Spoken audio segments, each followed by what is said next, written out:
नमस्कार दोस्तों, story audio book Mumbai channel में आपका स्वागत है। अगर आपको ये कहानी पसंद आती है तो चैनल को सब्सक्राइब करें। तो चलिए शुरू करते हैं।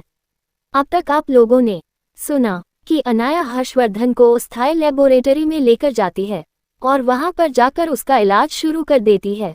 वहां पर डॉक्टरों की एक टीम पहले ही मौजूद थी जो हर्षवर्धन का इलाज करने के लिए आई थी। अनाया उन डॉक्टरों की टीम को लीड कर रही थी। कुछ डॉक्टर ऐसे भी थे जो पीछे रहे थे, जो हर्षवर्धन के गार्ड्स को ट्रीटमेंट देने वाले थे। वह अस्थायी लेबोरेटरी काफी बड़ी थी, जहां एक साथ 5-6 लोगों का ऑपरेशन हो सकता था। इसलिए अलग अलग डॉक्टर अलग अलग जगह पर लोगों का इलाज शुरू कर देते हैं। जॉर्डन भी वहां खड़ा था, तो उसका भी इलाज शुरू हो गया। सबसे ज्यादा क्रिटिकल हालत हर्षवर्धन की थी। उसके दिमाग पर काफी गहरी चोट आई थी और उसका पेट अभी भी खुला हुआ था।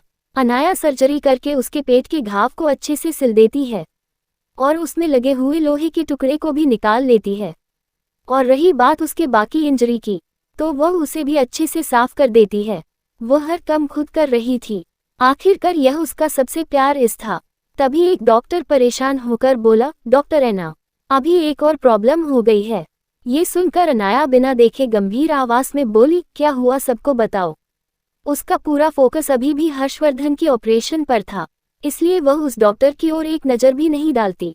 वो डॉक्टर परेशान आवाज में बोला, डॉक्टर एना, हमें पेशेंट को बचाने के लिए ब्लड की जरूरत पड़ेगी।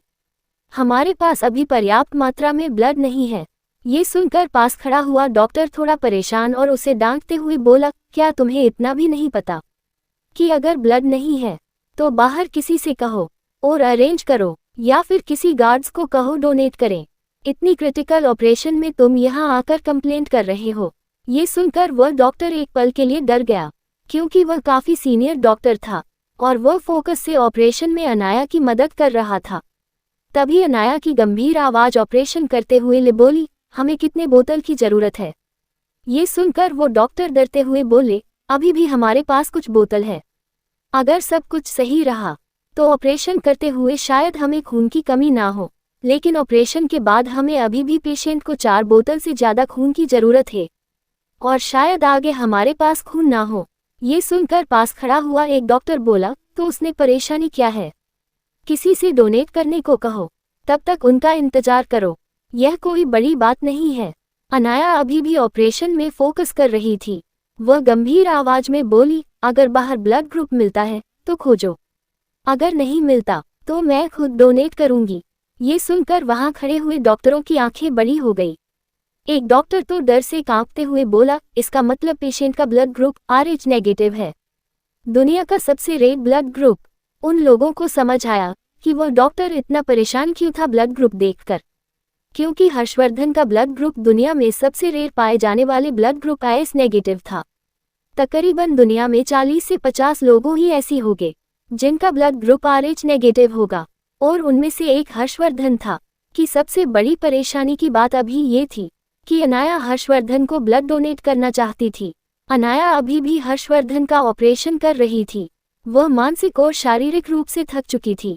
ऊपर से पिछले 24 घंटे में उसने बिल्कुल भी आराम नहीं किया था। उसके अंदर भी ताकत की कमी हो रही थी, क्योंकि उसने कुछ खाया भी नहीं था, सिर्फ कुछ लिक्विड के, और अभी वह हर्षवर्धन को ब्लड डोनेट करने की बात कर रही थी। अगर ऐसा हुआ तो ऑपरेशन कौन करेगा, ये सोचकर वो डॉक्टर परेशान हो गए। उसने बोला, लेकिन डॉक्टर एना, अगर आप ब्लड डोनेट करेंगे तो ऑपरेशन कौन करेगा, और आप जानते हैं ऑपरेशन के बाद भी हमें काफी सारी चीज देखनी होगी। ये सुनकर अनाया गंभीर आवाज में बोली, यह कोई बड़ी बात नहीं है। ऑपरेशन के बाद सारी चीज हमें एक्यूपंक्चर से देखनी होगी। मैंने पहले ही हर्षवर्धन की हालत चेक कर ली है। हमारे पास आखिरी ऑप्शन यही है, इसलिए हो सके तो फोकस करे, जल्द से जल्द ऑपरेशन खत्म करो ताकि मैं ब्लड डोनेट कर सकूं। अब बाकी के डॉक्टर समझ गए कि अब डॉक्टर एना पीछे नहीं हटेंगे। सबके मन में यही चल रहा था कि यह पेशेंट डॉक्टर एना के लिए काफी ज्यादा मायने रखता है। रावत मेंशन में दूसरी ओर रावत इंडस्ट्री की हालत भी काफी गंभीर थी और वहां उथल पुथल मची हुई थी, क्योंकि हर्षवर्धन के गायब होने की खबर की वजह से जयेश रावत की हिम्मत कुछ ज्यादा ही बढ़ गई थी। उससे पहले तो सुषमा रावत खुशी से फुली नहीं समा रही थी। वह तो पहले ही अपने साइड वाले छोटे से मेंशन को छोड़कर रावत मेंशन में रहने आ गई थी। उसके साथ साथ उसकी बेटी में भी बहुत ज्यादा घमंड भी आ चुकी थी। वो दोनों रावत मेंशन में आकर खुद को कुछ ज्यादा ही महान दिखा रही थी और वहां के नौकरों को ऑर्डर दे रही थी जैसे वह उसी का घर हो। और हर्षवर्धन की दादी मिलन देवी भी कुछ बोल नहीं रही थी, क्योंकि वह हर्षवर्धन के गायब होने की खबर से पहले ही काफी परेशान थी और वह बीमार भी हो रही थी, क्योंकि पहले ही वह हर्षवर्धन को दबाने की कोशिश कर रही थी और उसे अनाया को डाइवोर्स देने के लिए फोर्स कर रही थी। लेकिन वह अभी भी उसे खोना नहीं चाहती थी, क्योंकि वो उसे प्यार करती थी, बस परिवार के हितों को ज्यादा महत्व देती थी। इसीलिए वह दुखी होकर कमरे में ही रहती थी, ज्यादातर वह बाहर भी नहीं आती थी। इसी बात का फायदा उसका सौतेला बेटा और उसका परिवार उठा रहा था। लेकिन आज बात अलग थी।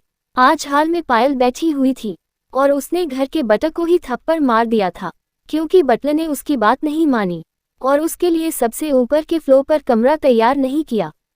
दरअसल रावत मेंशन में 4 फ्लोर थे और हर जगह की अपनी कीमत थी। वैसे ही चौथी मंजिल सिर्फ हर्षवर्धन के लिए थी, लेकिन पायल की नजरें वहां पर थी, क्योंकि वह पहले कभी वहां पर नहीं गई थी। वहां पर तो सभी नौकरों को भी जाने की इजाजत नहीं थी। वहां पर सिर्फ हर्षवर्धन ही जाता था और उसके खास लोग, जिसमें पायल नहीं आती थी।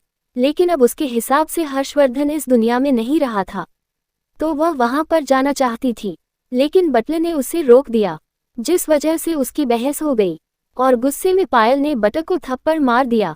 शोर सुनकर मीनल देवी, जो पिछले कुछ वक्त से बाहर नहीं आई थी, वह बाहर आ गई। सिर्फ 2-3 दिन में ही उसकी हालत बहुत खराब हो चुकी थी।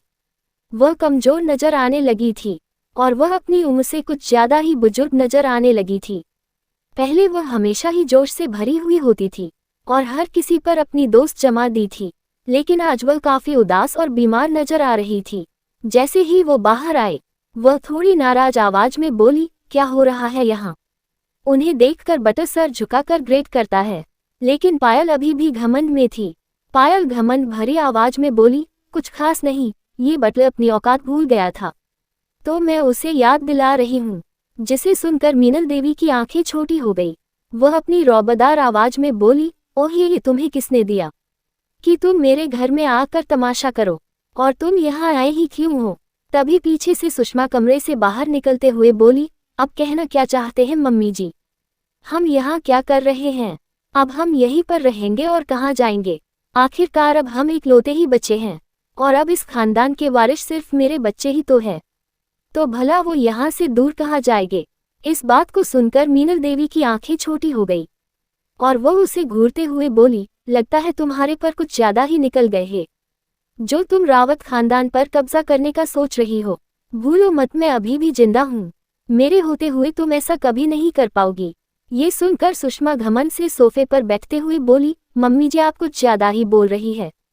वैसे भी आपका कोई उत्तराधिकारी नहीं बचा है, अब रावत खानदान की सिर्फ एक ही बेटा बचा है, वह है मेरे पति, और उसके बाद सब कुछ मेरे बच्चों का ही है, और अब इस परिवार में वही होगा जो हम चाहेंगे, तो भला हम यहाँ से क्यों जाए? अब ये सब कुछ भी हमसे हमारा ही है, इसीलिए इतना गुस्सा होने की जरूरत नहीं है। क्या होगा अब सुषमा और मीनल देवी की बहस का नतीजा? और क्या अब मीनल देवी को होगा अफसोस? और क्या होगा अंतिम नतीजा? अगर आपको अगला एपिसोड चाहिए तो लाइक करें, कमेंट करें और चैनल को सब्सक्राइब करें।